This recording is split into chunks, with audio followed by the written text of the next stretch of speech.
শুধু দর্শক শ্রোতা, মেজর জিল্লুর রহমান ভয়েসে স্বাগতম। মাননীয় প্রধান উপদেষ্টা, সকল সংস্কারের কমিশন এবং রাজনৈতিক নেতৃবৃন্দ সবাইকে এক করে একটা গুরুত্বপূর্ণ সভা করেছেন।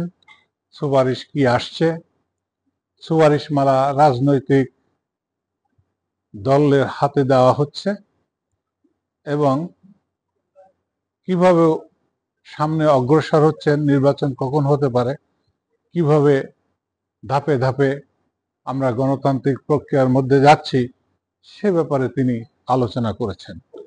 অত্যন্ত কৌশলী, গণতান্ত্রিক, এদেশের 18 কোটি মানুষের মনের কথা মাননীয় প্রধান উপদেষ্টা বলেছেন। তিনি বলেছেন, যারা যারা এই সুপারিশে রাজি আছে, যারা যারা রাজি নাই, সেটা ওয়েবসাইটে আমি দিয়ে দিব, জনগণ জানবে যে এই দল তারা রাজি নয়। আবার তিনি বলেছেন, কিছু কিছু পয়েন্টে তাদের যদি দ্বিমত থাকে সেখানে তারা বলতে পারে, তাও বলবো। সুপারিশ থাকলে সুপারিশ দিতে পারেন, সংশোধন প্রয়োজন হলে সংশোধনও তারা দিতে পারে। মোট কথা, দেশের রাজনীতি যারা করবে, তিনি অত্যন্ত সাবলীলভাবে বলেছেন যে আমরা তো শুধুমাত্র সহযোগিতা করছি সংস্কারগুলা বাস্তবায়ন করার জন্য। এগুলাকে মূলত রাজনৈতিক দলদের মাঠ পর্যায়ে জনগণের সাথে কাজ করতে হবে, তাদেরই বাস্তবায়ন করে চলতে হবে, তাদেরই মেনে চলতে হবে। অত্যন্ত ভালো কথা বলেছেন। কোন কোন দল সংস্কার দেরি, নির্বাচন দ্রুত চায়, অনেকভাবে বলছিলেন। কিন্তু কালকে তিনি যে কথা বলেছেন, 18 কোটি মানুষের মনের কথা বলেছেন। তার কথার মধ্যে কতগুলো বিষয় বিশ্লেষণ করলে বেরিয়ে আসে। রাজনৈতিক দল যারা রাজনীতি করেন, তারা কি শুধুমাত্র ক্ষমতায় যাওয়ার জন্য, লুটপাট করার জন্য, ক্ষমতা কুক্ষি করা, ব্যবসা করা, সম্পত্তি দখল করা, এই কি মূল উদ্দেশ্য? অথবা আরেকটা পক্ষ যারা রাজনীতি করবেন, তারা কি জনগণের পক্ষে, তারা কি সংস্কারের পক্ষে, তারা কি জনগণের সেবা করার জন্য রাজনীতি করবেন? দুইটা ভাগ হয়ে যাবে। উনি যে কথা বলেছেন, ওয়েবসাইটে যখন এই সুপারিশমালা এবং রাজনৈতিক দলের মতামত দেওয়া হবে, তখনই জানা যাবে যে কারা সেবার জন্য, প্রকৃত গণতন্ত্রের জন্য, দেশকে উন্নয়নের পথে এগিয়ে নেওয়ার জন্য জনগণের সেবক হয়ে কাজ করতে চান, আর কারা রাজনীতি করতে আসেন অর্থ কামাতে, বাণিজ্য করতে, ব্যবসা করতে, টাকা পাচার করতে, কারা দখলদারিত্ব করতে, কারা চায় স্বৈরাচারী মনোভাব নিয়ে রাজনীতি করতে, এটা সম্পূর্ণ পরিষ্কার হয়ে যাবে। আমি সাধুবাদ জানাই মাননীয় প্রধান উপদেষ্টা, এত কৌশলী, এত গণতান্ত্রিক মনা, এত খোলামেলা কথা বলেছেন। বাংলাদেশের ইতিহাসে কোন সরকার প্রধান এমন মন খুলে সরাসরি কখনো জনগণের সামনে তার মনের অভিব্যক্তি প্রকাশ করতে পারেন নাই। আমি ওনাকে অভিবাদন জানাই যে উনি সত্যিকারে এদেশের মানুষের মনের মধ্যে তিনি তার অবস্থান করে নিয়েছেন। আমাদের রাজনৈতিক দলগুলোর একটু বুঝবার প্রয়োজন রয়েছে। ডক্টর ইউনূস বিশ্বখ্যাত একজন ব্যক্তিত্ব।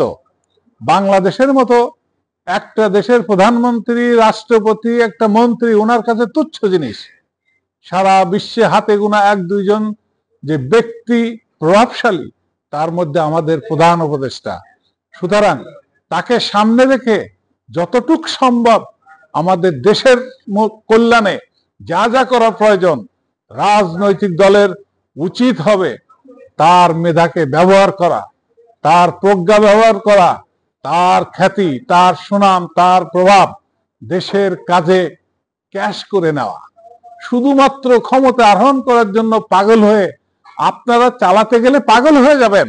ডক্টর ইউনূসকে দিয়ে সবকিছু একটা সোজা লাইনে নিয়ে আসেন। গত 16 বছরের সমস্ত প্রতিষ্ঠান ভাঙচুর, গড়বড় হয়ে গেছে, নড়বড় হয়ে গেছে। এইগুলা তাকে সামনে রেখে করুন। অনেক বৈদেশিক চাপ তিনি সামলায় দিতে পারবেন। দেশের মধ্যে প্রতিটি মানুষ তাকে আত্মার আত্মীয় মনে করে।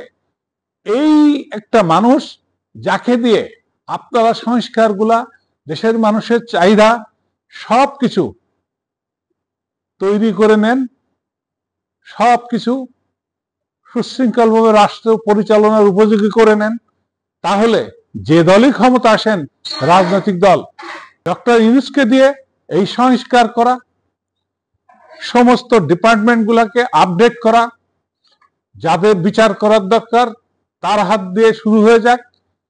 সবকিছু একটা নিয়মের ভিতরে, শৃঙ্খলার ভিতরে এনে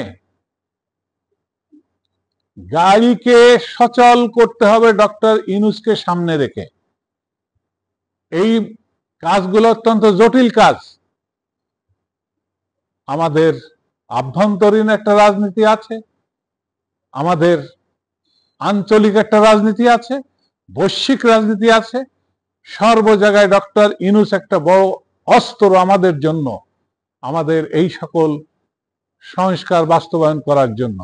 তা না হলে যেন তেন একটা নির্বাচন হয়তো হলো, যারাই ক্ষমতা আসবে তাদের পক্ষে রাষ্ট্র পরিচালনা অত্যন্ত কঠিন হয়ে দাঁড়াবে।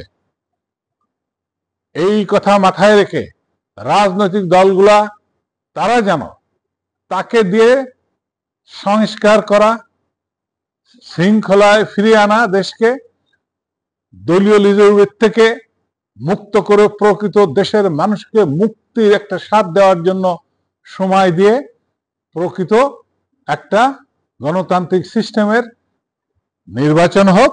সেই নির্বাচনে যে সরকার আসবে তারা শান্তিতে দেশ চালাতে পারবে। তা না হলে সহজে দেশ যেই ক্ষমতা আসেন, জনগণ ভোট দিছে ক্ষমতা আসছি এই বলে অন্যদের আপনারা সামাল দিতে পারবেন না। ডক্টর ইউনূসকে দিয়ে যত দূর সঠিক করা যায় দেশটাকে, তত দূর যেন আমরা শৃঙ্খলার মধ্যে আনতে পারি, গণতান্ত্রিক পন্থা আনতে পারি, সেটাই আমাদের সকলের কাম্য। ধন্যবাদ।